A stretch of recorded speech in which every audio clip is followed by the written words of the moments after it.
Israel और Iran की लड़ाई में आप लोग जानते हैं, आप क्या पूरा देश जानता है, विदेशों में यह चर्चा हो चुकी है कि ईरान के सामने इजराइल कमजोर पड़ चुका है।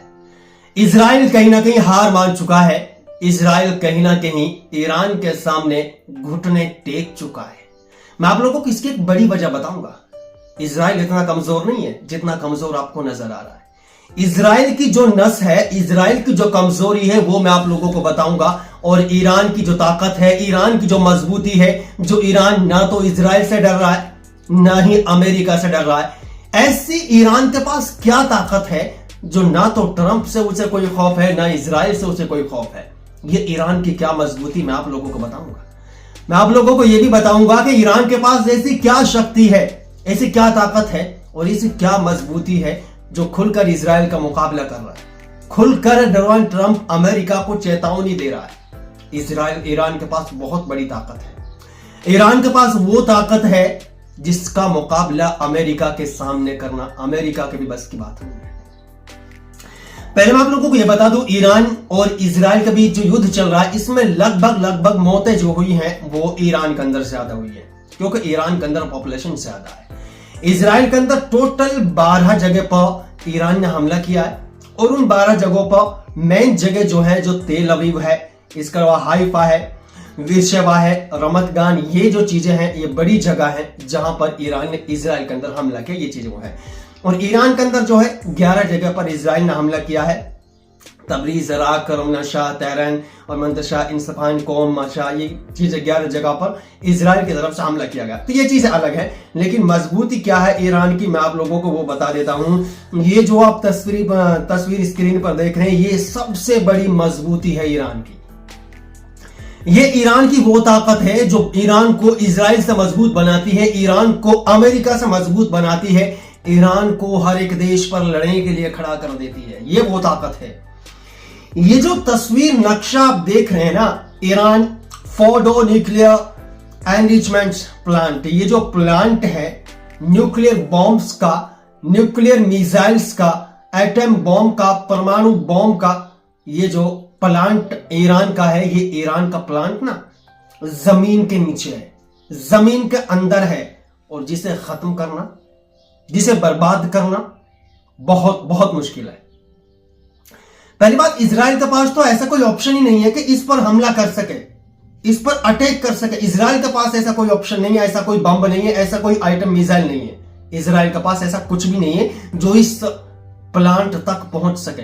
हाँ, एक मिसाइल अमेरिका के पास जरूर है। अमेरिका के पास एक ऐसा मिसाइल है, मैं आप लोगों को ये तस्वीर में दिखा रहा हूं। आप लोग ये देखिए, पहले इस तस्वीर में जो आप ये देख रहे हैं, अमेरिका के पास GBU-57A-B एक ऐसा मिसाइल है जो जमीन के अंदर 61 मीटर अंदर तक हमला कर सकता है, जमीन के अंदर तक अटैक कर सकता है। अमेरिका के पास एक ऐसा मिसाइल है और उस मिसाइल की वजह से ही अमेरिका सब पर राज करता है, सबसे बड़ा शक्तिशाली है। इजराइल इस मिसाइल को, इस क्या नाम है, अटैकिंग गहराई में न्यूक्लियर को अमेरिका से लेना चाहता है और ईरान पर हमला करना चाहता है। और मैं जहां तक समझता हूं ना, इसको लेने के बाद भी इजराइल कहीं ना कहीं ईरान का कुछ नहीं बिगाड़ सकता। इजराइल कमजोर होगा, क्योंकि ईरान की जो एक गहराई है ना, ये फोर्डो की गहराई, जो गहराई का अनुमान 90 मीटर का है, 90 मीटर नीचे, 90 मीटर नीचे ईरान ने अपना प्लांट बनाया है, जहां पर हथियारों का जखीरा है, जहां पर हथियार भरे पड़े हैं। जमीन के अंदर 90 मीटर यानी 90 मीटर नीचे ये ईरान का जखीरा है, ईरान का जो तहखाना है, जिसमें ईरान के बॉम्ब, मिसाइल और इसके अलावा जितने भी हथियार हैं वो 90 मीटर प्लांट पर रखे हुए हैं। और इस अमेरिका जो ये मिसाइल है, इसकी क्षमता जो है सिर्फ 60 से 61 मीटर अंदर जमीन पर हमला कर सकता है। 60 मीटर तक नीचे अगर कोई चीज है तो उसे तहस नहस कर सकता है। उसके अलावा उससे नीचे उसकी जाने की ताकत नहीं है, उससे ज्यादा नीचे वो नहीं जा सकता। तो इस वजह से अमेरिका भी ईरान के सामने कहीं ना कहीं नतमस्तक होता हुआ दिखाई दे रहा है। ईरान के सामने अमेरिका भी कमजोर पड़ रहा है, अमेरिका भी हार मान चुका है। इसीलिए अमेरिका की बातों से ईरान जो है बार बार मना कर रहा है। अमेरिका की तरफ से कहा गया था बिना शर्त के सरेंडर कर दीजिए, बिना शर्त के इस जंग को छोड़ दीजिए। लेकिन ईरान ने क्या कहा? ये बातें बनाना छोड़िए, ये धमकी हमें मत दीजिए, ये सीज फायर की बातें हमें मत सिखाइए, हमारे तुम्हारी कोई बात काम आने वाले नहीं है, हम तुम्हारी किसी बात पर अमल करने वाले नहीं है, हम तुम्हारी किसी भी बात को मानने वाले नहीं है। या तो शांत बैठ जाओ, अगर शांत नहीं बैठना है, पिछवाड़े में खुजली हो रही है, तो फिर सामने आकर खुलकर मुकाबला करो, सामने आ जाइए, इजराइल के बराबर में खड़े हो जाइए और खुलकर मुकाबला कीजिए। हम देखते हैं कौन इजराइल और कौन अमेरिका। ईरान के पास इतनी मिसाइलें हैं, रोजाना अगर वो 10, 20, 100, 200 मिसाइलें अटैक करेंगे ईरान, अमेरिका और इजराइल के ऊपर, तब भी 100, 200 दिन तक उनकी जंग चलेगी।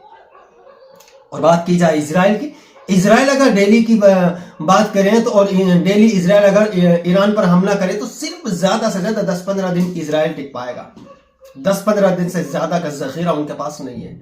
10-15 दिन तक का उनके पास जो है वो जखीरा है, वो मिसाइल है। उसके बाद इजराइल के पास कुछ नहीं। इजराइल तहस नहस। इजराइल इस वक्त इसीलिए बर्बाद हो रहा है क्योंकि हथियारों का जखीरा जो है वो बहुत कम तादाद में बाकी है।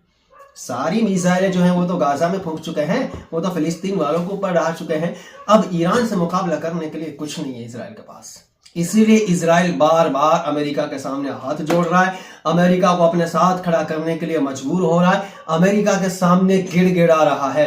लेकिन अमेरिका भी जानता है कहीं ना कहीं कि इजराइल की तो सुबह किरकिरी हो चुकी है, और ये भी हमें पता है कि हम ईरान का मुकाबला नहीं कर सकते। इसलिए अमेरिका जानता है इस लड़ाई में कूदने से बेहतर यह है कि हम अपने घर बैठे रहें, क्योंकि लड़ाई में कूद गए और हमसे ईरान का मुकाबला नहीं हो पाया तो फिर हमारी बड़ी बदनामी हो जाएगी, फिर हमारी बड़ी किरकिरी हो जाएगी। इसलिए अमेरिका शांत बैठा है। उसने कई बार धमकी भी दी ईरान को, लेकिन ईरान मानने वाला नहीं है। अब अमेरिका अपने आप घर में शांति के साथ आराम से बैठा है।